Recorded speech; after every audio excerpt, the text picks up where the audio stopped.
사람이 사람의 마음을 안다는 것은 당연히 한계가 있죠. 저 사람이 나를 좋아하는지 아니면 싫어하는지 이게 헷갈릴 때가 있습니다. 저 사람이 나에게 지금 거짓을 말하고 있는지 아니면 진실을 말하고 있는지 이런 게 참 헷갈릴 때가 있습니다. 어떤 때는 저 사람의 마음은 정확하게 명확하게 이거다 이렇게 생각을 했는데 그게 아니기도 합니다. 어떤 때는 저 사람이 정말 진실되다 이렇게 생각했는데 그게 아닐 때도 있습니다. 저 사람이 정말 나를 좋아하는구나 생각했는데 그게 아닐 때가 있죠. 반대로 저 사람은 정말 나에 대해서 별로 마음도 없고 저 사람은 나에게 왜 이렇게 쌀쌀맞게 구냐, 그런데 사실은 그 사람의 마음은 나를 좋아하는 마음일 수도 있습니다. 사람과 사람과의 마음을 살핀다는 것은 너무나 한계가 많습니다. 그러니까 사람과 사람과의 관계에서 그 마음을 살피려고 얼마나 헤맵니까? 그래서 끊임없이 감정 싸움을 하는 것이 또 사람의 관계에서 일어나는 중요한 일들 중에 하나입니다. 물론 그런 과정을 거치면서 상대방의 진정한 마음을 파악하기도 하고 나의 진실된 마음을 전달할 수도 있을 겁니다. 하지만 그래도 여전히 이 상대방의 마음을 파악한다는 것은 너무나 한계가 많습니다. 부부라고 상대방의 마음을 다 아느냐? 그랬으면 좋겠습니다. 부부들은 좀 서로의 마음을 더 잘 알 수 있으면 좋겠습니다. 그런데 꼭 그렇지도 않습니다. 오랫동안 교회 생활을 같이 했으면은 그러면은 좀 서로의 마음을 잘 알 수 있으면 좋겠습니다. 그런데 꼭 그렇지도 않습니다. 자, 그러니까 이렇게 사람과 사람과의 관계에서 마음을 읽는다는 게 너무나 쉽지 않으니까 이게 하나님과의 관계에 있어서도 때로는 이게 장애물이 될 때가 있습니다. 한마디로 너무나 속고만 살았습니다. 사람들에게 너무나 치이고만 살았습니다. 그러니까 하나님과의 관계에 있어서도 긴장하고 또 하나님이 과연 나를 어떻게 대하실지 여기에 대한 확신이 없을 때가 있습니다.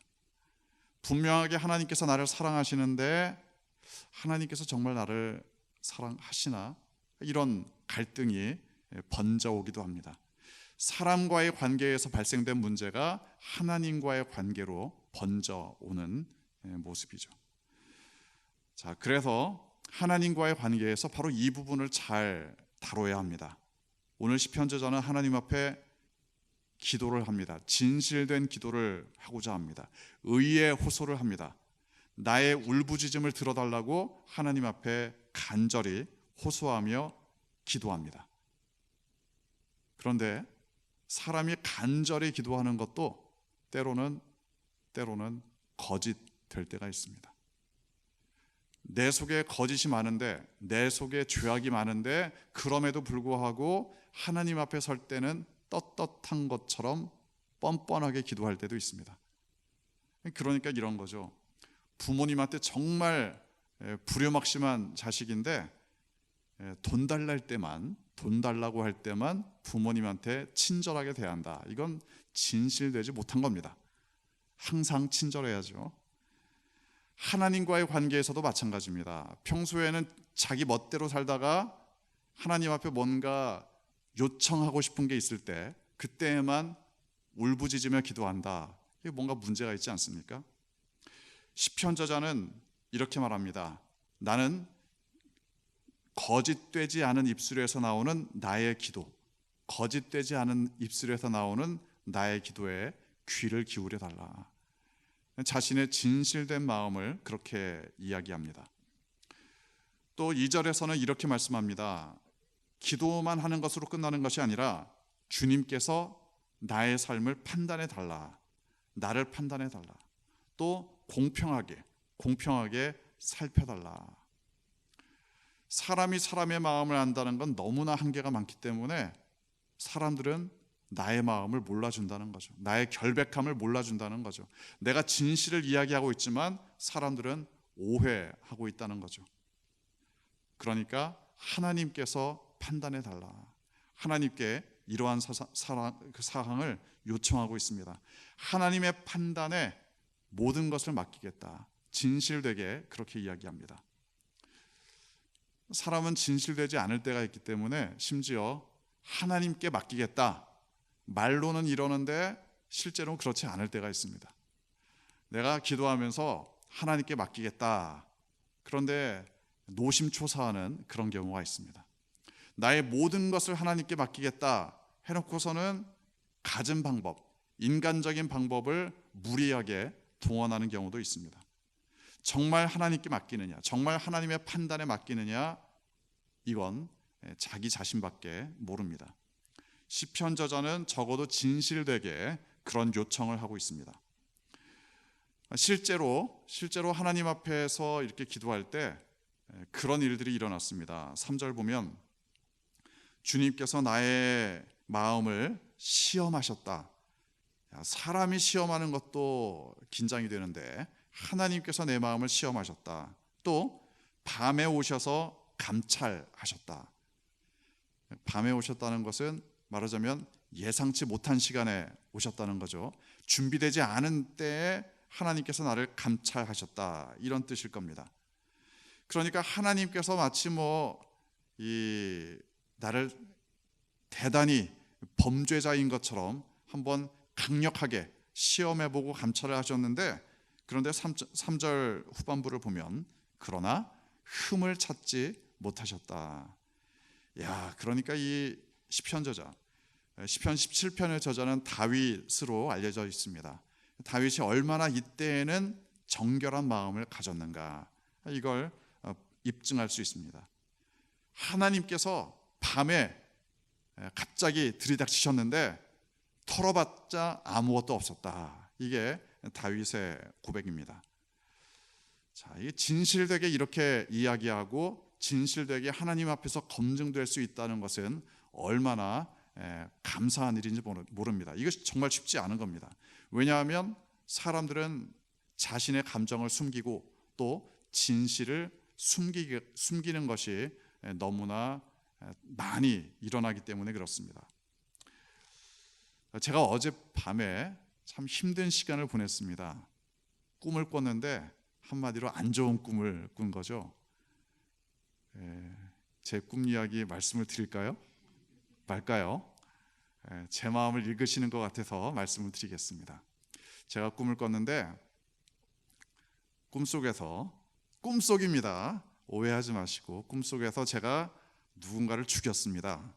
잘못해서, 실수로, 말하자면 과실치사로, 전혀 누군가를 죽일 상황이 아니었는데 어떻게 잘못해서 누군가를 죽였습니다. 다행히 우리 교회 성도님은 아니고 저의 옛날 후배 중에 한 명을 어떻게다가 잘못하다가 죽였는데, 다행이라고 해야 될지 아무도 못 봤습니다. 꿈속에서는 제가 그것을 숨기려고 했던 거죠.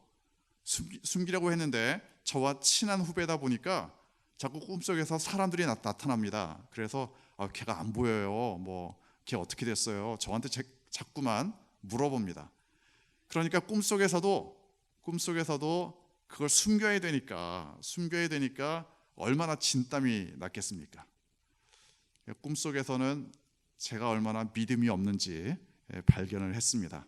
그때 정직하게 밝히고 내가 잘못해서 내 후배를 죽였다, 죄값을 내가 단단히 치르겠다, 이렇게 했어야 믿음의 사람인데 그걸 그렇게 아무도 안 봤다고 숨기려고 제가 애를 쓰다가 정말 극심하게 마음고생을 하다가 새벽 2시에 깼습니다.